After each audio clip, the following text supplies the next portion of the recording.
In this way, he went on regretting his sinful sleep, saying, O wretched man that I am, that I should sleep in the daytime, that I should sleep in the midst of difficulty. A small sob escaped his lips with his breath. That I should so indulge myself as to allow rest for the ease of my flesh, to sleep in the place which the Lord of the hill built only for the relief of the spirits of pilgrims. I have taken these needless steps, even in the same manner as Israel was required to do. It was for their sin that they were sent back again to wander in the wilderness by way of the Red Sea. In the same way, I am forced to walk this way again with sorrow, a way which should have only been walked with delight had it not been for this sinful sleep. How much farther along I might have been on my way by this time. Instead, I am forced to walk these steps 3 times instead of once. And now the night is about to overtake me, since the day is almost spent. Oh, if only I had not slept. By this time, he had finally arrived at the shady resting place again, where for a while he sat down and wept. He remained downcast until, at last, his eyes fell upon the scroll. His fingers trembled with excitement as he snatched it up and thrust it into his pocket next to his heart. I can't begin to say how joyful Christian was when he recovered his scroll. For this scroll was the assurance of his life and acceptance at the desired sanctuary of the celestial city.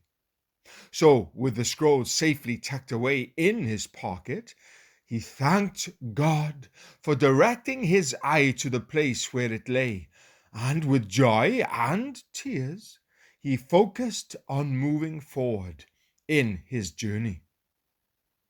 Oh, how nimbly he climbed the rest of the hill! Yet, before he reached the top, the sun had set upon Christian. It made him all the more aware of the foolishness of his sleeping and how it had delayed him. He again began to grieve. How sinful you are, O sleep! Because of you, my journey, which should have been in the light, has been overtaken by the night. I must walk without the sun. Darkness covers the path of my feet, and now I must listen to noises of miserable creatures, all because of my sinful sleep. Now, the story Mistrust and Timorous had told him came to mind, along with how they were frightened by the sight of lions. Then Christian said to himself, These beasts prowl in the night for their prey. If they should meet up with me in the darkness, how can I possibly avoid them? How can I escape being torn in pieces by them? He nervously went on his way, growing more jittery as he went. While he complained about his unhappy circumstances, he lifted up his eyes and spotted a regal palace directly ahead of him. The name of it was the Palace Beautiful, and it stood to one side of the highway. In my dream, Christian hurried along the way toward the palace in hopes that he might get lodging there. However, before he had gone far, he entered into a very narrow passage which was about 220 yards long, of the porter's lodge. He carefully proceeded through the restricted path, keeping his eyes alert as he went. And there he spotted 2 lions standing in the way. He thought, now I see the dangers that caused Mistrust and Timorous to turn back and flee. The lions were chained, but he couldn't see the chains that constrained the ferocious beasts. Fear filled him, and he thought about going back just as they did, because at that moment he thought there was nothing ahead of him but death. But the porter at the palace lodge, whose name was Watchful, noticed Christian's hesitation and that he looked as if he might go back. The porter cried out to him, "Is your strength and courage so small?" And he said to them, "Why are you afraid? Do you still have no faith?" Mark 4, verse 40. Don't be afraid of the lions, for they are chained. They are placed there to test your faith at this point in your journey. They also show clearly those who have no faith. So, stay in the middle of the path, and you will not be harmed.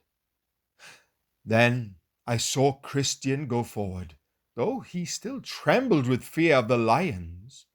He took care to follow the porter's directions and stayed to the middle of the path. The lions roared and snarled, but they did him no harm. He clapped his hands with joy and went on till he stood before the palace gate, where the porter awaited him. Then said Christian to Watchful, "Sir, what is the purpose of this house? And may I stay here for the night?"